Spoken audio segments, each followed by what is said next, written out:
정신없이 달려왔습니다. 어쩌면 숨이 턱에 차오를 때까지 쉼없이 달려오셨을 겁니다. 좋은 학교, 안정된 직장, 번듯한 집과 차, 그리고 자녀의 성공까지. 사회라는 거대한 무대 위에서 우리는 성공이라는 이름표를 얻기 위해, 그리고 책임이라는 무게를 감당하기 위해 치열하게 살아왔습니다. 그런데 문득 모든 것이 잦아든 고요한 저녁, 이런 생각이 들 때가 있지 않으신가요? 내가 정말 원했던 삶이 이게 맞을까? 수많은 역할을 완벽하게 해냈지만 정작 나 자신은 어디에 있는 걸까? 이정표를 따라 여기까지 왔는데 왜 마음 한구석은 텅 빈 것 같을까? 그 질문에 가슴이 서늘해졌다면 그것은 당신의 영혼이 보내는 가장 솔직한 신호입니다. 오늘은 잠시 멈춰서 세상이 정해놓은 성공의 기준이 아닌 내 가슴을 다시 뛰게 할 나만의 진정한 성공에 대해 이야기 나누는 깊은 시간을 갖고자 합니다. 인생의 후반전 가장 중요한 것은 바로 나 자신과 따뜻하게 마주하는 용기입니다. 우리는 태어나면서부터 보이지 않는 자를 선물 받습니다. 바로 사회적 성공이라는 이름의 자입니다. 어떤 이에게 그 잣대는 임원이라는 직함이었을 것이고 어떤 이에게는 강남의 아파트였을 겁니다.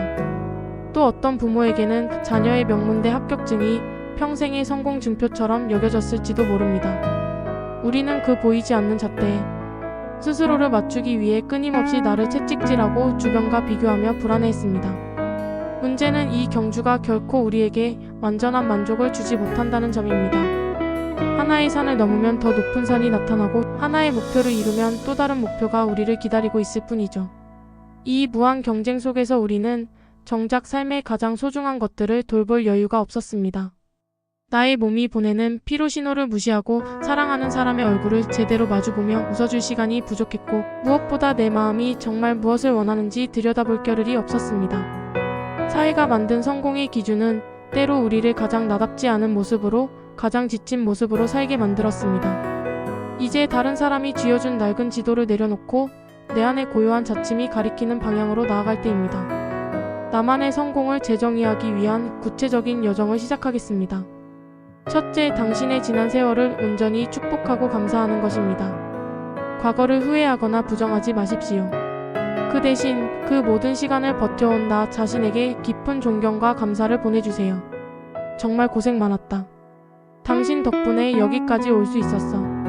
라고요. 사회의 기준이었을지언정 그 안에서 최선을 다해 가족을 지키고 삶을 일궈온 당신의 모든 땀과 눈물은 그 자체로 위대하고 성스러운 것입니다.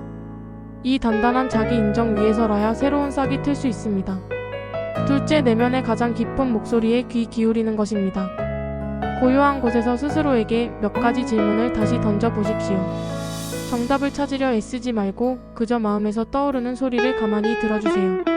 나는 무엇을 할 때 시간 가는 줄 모를 정도로 즐거웠는가? 내 삶에서 돈과 명예를 빼고 나면 진정으로 남는 것은 무엇인가? 세상을 떠날 때 내 아이들이나 사랑하는 사람들이 나를 어떤 사람으로 기억해 주었으면 하는가? 훌륭한 부모를 넘어 자신의 삶을 사랑한 한 사람으로 기억되길 바라지는 않으십니까? 이 질문들에 대한 희미한 대답 속에 당신의 남은 생을 이끌어갈 가치와 방향이 숨어 있습니다. 셋째, 용기를 내어 나만의 성공 목록을 작성하고 아주 작은 첫걸음을 내딛는 것입니다. 이것이 가장 중요합니다. 막연한 생각을 구체적인 행동으로 옮기는 용기 말입니다. 제가 아는 한 퇴직 공무원은 평생 서류 더미에 묻혀 살았던 자신의 삶이 무미건조하게 느껴졌다고 합니다. 그는 용기를 내어 동네 목공방에 등록했습니다.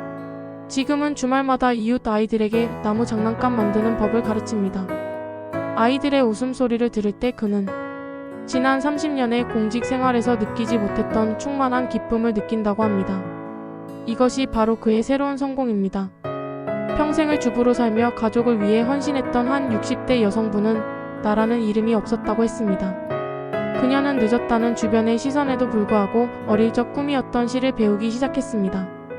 이제 그녀는 매일 아침 자신의 이름으로 된 블로그에 짧은 시 한 편을 올립니다. 구독자는 많지 않습니다. 하지만 그녀는 말합니다. 내 글을 통해 내 마음을 표현하는 매일매일이 내 인생 최고의 성공입니다. 너무 늦었어. 내가 그걸 어떻게 해? 남들이 비웃을 거야 라는 두려움의 목소리가 들려올 수 있습니다. 당연합니다. 하지만 스스로에게 되물어 보십시오. 내 인생의 남은 시간을 사는데 대체 누구의 허락이 필요한가? 지난 세월이 의무와 책임의 시간이었다면 앞으로의 시간은 온전히 나 자신에게 주는 선물이 될 수 있습니다. 성공의 정의를 바꾼다는 것은 어쩌면 내 삶의 주도권을 온전히 되찾아오는 위대한 선언과도 같습니다. 익숙하고 안전했던 길에서 벗어나 낯선 길을 탐험하는 것은 분명 용기가 필요합니다. 하지만 기억하십시오. 당신의 인생은 이미 완성된 소설이 아니라 지금도 쓰이고 있는 장대한 서사시입니다. 그리고 가장 흥미롭고 감동적인 챕터는 바로 지금 당신이 쓰려고 하는 새로운 장일 수 있습니다. 세상이 말하는 성공이 더 높이 오르는 것이었다면 나만의 성공은 더 깊어지는 것일 수 있습니다. 더 많이 소유하는 것이 아니라 더 깊이 사랑하고 더 진하게 느끼고 더 너그럽게 나누는 삶일 수 있습니다. 오늘 이 영상이 끝난 후 잠시 눈을 감고 당신의 가슴에 손을 얹어 보십시오. 그리고 따뜻하게 질문을 던져주세요. 사랑하는 나 자신아, 너의 진정한 성공은 이제부터 무엇이니? 그 답을 찾아가는 당신의 용기 있는 여정, 그 한 걸음 한 걸음을 진심으로 응원하겠습니다. 당신은 이미 충분히 빛나는 존재입니다.